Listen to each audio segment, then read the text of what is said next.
नमस्कार विद्यार्थी मित्रांनो, नुकताच 10वीचा रिझल्ट लागलेला आहे 11:30 वाजता. तर तुम्ही हा आपला रिझल्ट 10वीचा घरी बसल्या स्वतःच्या मोबाईलवरती कशा प्रकारे बघू शकता ते आपण या व्हिडिओमध्ये बघणार आहोत. तरी हा व्हिडिओ शेवटपर्यंत बघायचा आहे. पहिल्यांदा तुम्हाला काय करायचं मित्रांनो, पहिल्यांदा तुम्हाला गुगल ओपन करायचं आहे. त्याच्या सर्च बारमध्ये तुम्हाला SSC रिझल्ट 2026 असं टाईप करायचं आहे. आता हे टाईप केल्यानंतर तुम्हाला सर्च करायचं आहे. त्याच्यानंतर तुम्हाला पहिले एक वेबसाईट दिसत आहे. या वेबसाईटवर महाराष्ट्र स्टेट बोर्ड असं म्हटलं आहे, त्याच्यावरती क्लिक करायचं आहे. तर मित्रांनो, तुमची जशी वेबसाईट ही ओपन होईल तर तुम्हाला या प्रकारचा एक डॅशबोर्ड दिसेल. आता तुम्हाला याच्यामध्ये Maharashtra state board SSC examination February 2026 result असं म्हटले.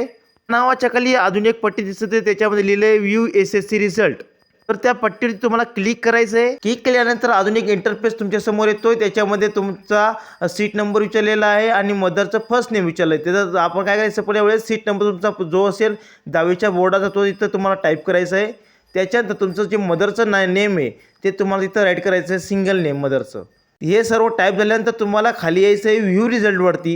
व्ह्यू रिझल्टवरती क्लिक करायचं आहे आणि तुमच्यासमोर तुमचा रिझल्ट जो असेल तो समोर येईल. तर तुम्ही त्या रिझल्टमध्ये तुम्हाला किती पर्सेंटेज मिळालेले, सर्व सब्जेक्टला किती मार्क मिळेल ते सुद्धा तुम्हाला तिथं बघता येईल. जर व्हिडिओ आवडला असेल तर व्हिडिओ लाईक करा. अजूनपर्यंत सबस्क्राईब केलं नसेल चॅनलला तर चॅनलला सबस्क्राईब करून घ्या, कारण तुमच्या एज्युकेशन संबंधी असणाऱ्या सर्व अपडेट आपल्या चॅनलवरती बघायला मिळतात.